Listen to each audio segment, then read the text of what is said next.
अच्छी तरह हम जानते हैं कि मैडम राबड़ी देवी जी कभी भी डायमंड का कोई भी ज्वेलरी नहीं पहनती हैं। बजरंगबली जी हैं तो बताइए दोनों सोना है, ये पेन सोना है, ये सोना ये। आप लोग खुद बताइए कि हर एक पीला चमकने वाला धातु सोना होता है क्या? उसी तरह से कोई भी चमकने वाला स्टोन हीरा होता है क्या? मुद्दा यह है कि ये बताइए कि कौन वीवीआईपी थे कि जिनके एक बार मूत्र और मल त्याग करने के लिए आपने 7.5 लाख रुपए का शौचालय बना दिया। कि मुद्दे पर बात करो। तुम आवास और सिक्योरिटी, बिजली काट दिए, पानी काट दिए, इनका सिक्योरिटी छीन लिए और एक टपोरी टाइप के नेता को दे दिए। क्या आपके पास मजबूरी है कि टपोरी टाइप का रोड छाप लोगों को आप लगातार आप देते चले जा रहे हैं सिक्योरिटी? ये आपको बताना पड़ेगा जनता को।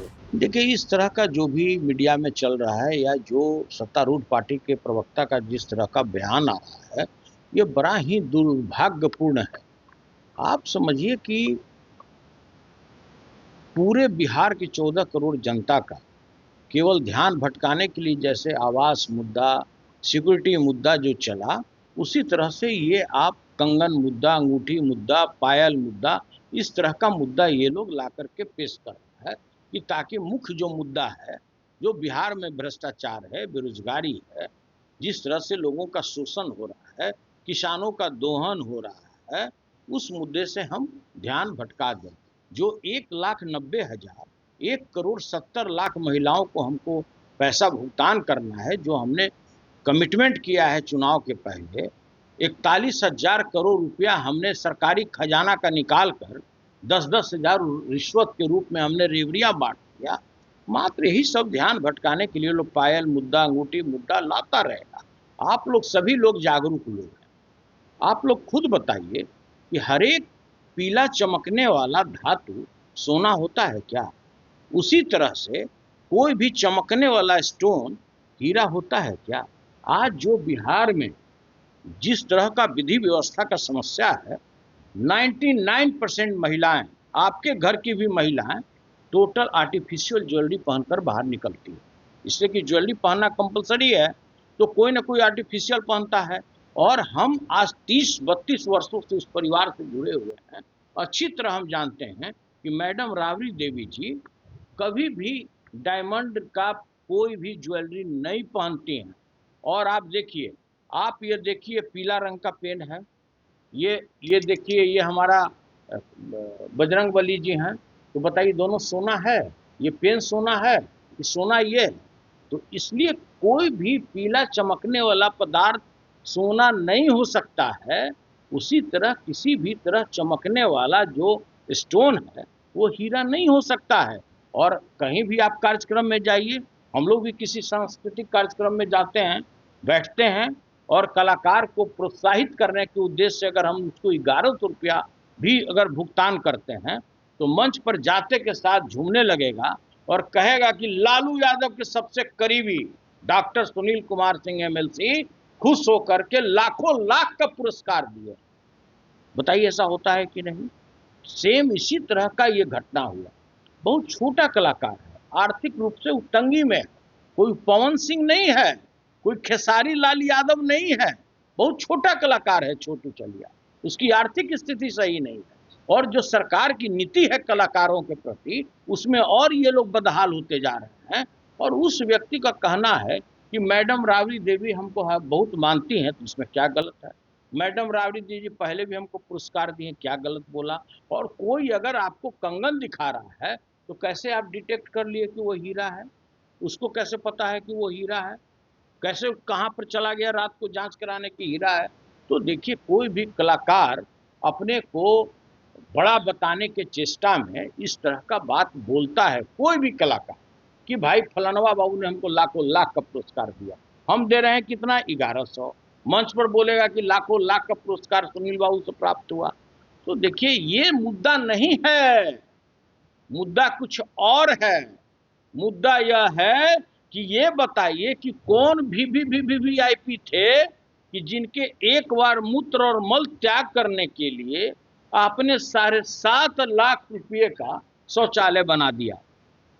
मुद्दा यह है कि आप वो महिलाओं जिसको ठगी का शिकार बनाते हुए 1,90,000 रुपया देने का आपने घोषणा किया था, आप उसके खाते में कब रुपया दे रहे हैं? मुद्दा यह है कि जो बेरोजगारों को आपने आश्वस्त किया कि भाई हम यहाँ रोजगार का सृजन करेंगे, उसका आप क्या व्यवस्था कर रहे हैं? मुद्दा यह है कि जो किसानों को लगातार आप छल रहे हैं, आज भी बिहार के 76% जनता आज कृषि आधारित अपना आजीविका पालता है। निर्धारित मूल्य पे उसको खाद नहीं मिलता, एमएसपी पर उसका उत्पाद कोई नहीं लेता, तो ये आप कब करने जा रहे हैं? मुद्दा ये है। मुद्दा यह है कि बताइए श्वेत पत्र जारी करके कि जो बिहार की आर्थिक स्थिति आपने बदहाल बना दिया कि आज सामाजिक सुरक्षा पेंशन देने के लिए भी आपको कंटीजेंसी फंड से 3700 करोड़ रुपया निकासी करना पड़ रहा है। जवाब इसमें आपको देना चाहिए। जवाब इसमें देना चाहिए कि जो अभी एक दिन पहले आप नीति आयोग के मीटिंग में गए, आपने वहां उद्योग के लिए पैसा नहीं मांगा, आप पैसा मांगे नल जल के लिए 18,000 करोड़ रुपया। वही नल जल के लिए कि जो 8463 पंचायत में जो 45,000 गांव है, आज भी किसी गांव में जाइए तो 20% से ज्यादा नल जल और नल से जल नहीं निकल रहा है। आप उसके लिए पैसा मांगने गए कि जो पूर्व के हमारे मुख्यमंत्री थे, इतना बड़ा भ्रष्टाचार किसी नल जल से बड़ा नहीं हुआ है, और उसी कड़ी को और उन्हीं के पद चिन्हों पर चलने के लिए कि हम भी उसमें बहती गंगा में हाथ धो लें, आपने 18,000 करोड़ रुपया मांगा। आपको यहाँ उद्योग बैठाने के लिए मांगना चाहिए था पैसा, बेरोजगारी कैसे दूर है उसके लिए मांगना चाहिए था पैसा, किसानों को हम मुफ्त में बिजली कैसे दें, मुफ्त में हम उसको बाकी खाद कैसे दें, बीज कैसे दें, इसके लिए आपको पैसा मांगना चाहिए था। लोगों का उत्थान कैसे हो, इसके लिए आपको पैसा मांगना चाहिए था। आज भी बिहार में कोई बच्चा जन्म लेता है तो 27,000 रुपया कर्ज लेकर जन्म लेता है। आज भी कोई बच्चा अगर जन्म लेता है यहाँ पे तो देखता है कि बिहार 4.5 लाख करोड़ कर्ज में ये दबा हुआ है। तो आपको इसके बारे में जवाब देना चाहिए। आपका मुद्दा यह है कि आज पूरे बिहार की युवा पीढ़ी को आपने सूखे नशे में धकेल दिया है। मुद्दा वो है, जब नशाबंदी हुआ इस बिहार में, उस समय जितना यहाँ शराब का खपत था, उससे कई गुना ज्यादा अभी यहाँ शराब का खपत है। आपने एक पैरेलल इकोनॉमी खड़ा करा दिया अवैध संपत्ति का, अवैध कमाई का आपने एक पैरेलल इकोनॉमी खड़ा करा दिया। मुद्दा वो है, मुद्दा यह कंगन, पायल और गमछा और आवास, बिजली काटो, पानी काटो, मुद्दा यह नहीं है। आप 14 करोड़ जनता का ध्यान भटकाना चाहते हैं। तो भाई देखिए, यह बड़ा ही बिहार का यह दुर्भाग्यपूर्ण स्थिति है, और इसमें सभी जनता को सचेत होना चाहिए कि मुद्दे पर बात करो।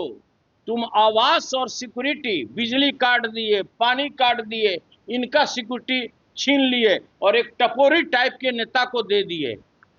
बिहार में कानून दो तरह का चलेगा क्या? एक व्यक्ति का आप आवास छीन रहे हैं जबकि उनके स्टेटस में कोई कमी नहीं आया। 20 वर्ष पहले जिस स्टेटस में थे वो आज भी स्टेटस है। क्या मजबूरी हो गया कि आप आवास खाली करा रहे हैं? और आपके पास क्या मजबूरी है कि जो एलिजिबल नहीं है वैसे 3 दर्जन लोगों को आप सरकारी आवास मुहैया कराएं? क्या आपके पास मजबूरी है कि टपोरी टाइप का रोड छाप लोगों को आप लगातार आप देते चले जा रहे हैं सिक्योरिटी? ये आपको बताना पड़ेगा जनता को। आप ध्यान भटकाने की कोशिश मत कीजिए। हरा गमछा, लाल गमछा, पीला गमछा, ये पायल है, ये अंगूठी है, ये कंगन है। तो देखिए, हम अपने जो सत्तारूढ़ पार्टी के जो मेरे प्रवक्ता है उनको भी हम सलाह देना चाहते हैं, हाथ जोड़कर उनसे विनती करते हैं कि झूठ बोलिए, बिना झूठ आपकी नौकरी चली जाएगी, लेकिन दाल में नमक डालिए, नमक में आप दाल मत डालिए। जो 14 करोड़ जनता को लगातार आप गुमराह कर रहे थे, इंजीनियर निशांत लगा कि ये विवेकानंद जी को पकड़ के ले आए, और जब बेचारा उसने अपना हलफनामा दाखिल किया, अपना दस्तखत किया, तो पता लगा कि हम 12वीं पास हैं। तो उनको प्रायश्चित करना चाहिए। जिस तरह से हमारे वर्तमान के जो मुख्यमंत्री सरजू घाट में जाके अयोध्या में वो प्रायश्चित किए, अपना वो पगड़ी या मुरेठा खोल करके भी गए नीतीश जी के डर से कि नहीं तो हमको कुछ नहीं बनने देंगे। तो उसी तरह से हमारे प्रवक्ता महोदय जो ज्ञानी है, पीछे में फोटो लगा करके वो बयान आप लोग को देते हैं बचवा का, तो उनको भी जाके प्रायश्चित करना चाहिए 14 करोड़ जनता से कि भाई हमारा भूल चूक लेनी देनी माफ किया जाए, बड़ा हमसे झूठ बोला गया, ये तो 12वीं पास था, ये तो इंजीनियरिंग किया नहीं, और ये तो कूद के कॉलेज से भाग गया। तो इसके लिए आपको जाके दीघा घाट में आपको गंगा स्नान करना चाहिए और भविष्य में सत्य बोलने का प्रण लेना चाहिए कि हम इस तरह से मुख्य मुद्दों से लोगों को भटका करके हम कंगन और पायल और अंगूठी और लुंगी और गमछा पर नहीं लाएंगे। ये हम हाथ जोड़ के बिहार के जनता से विनती करते हैं।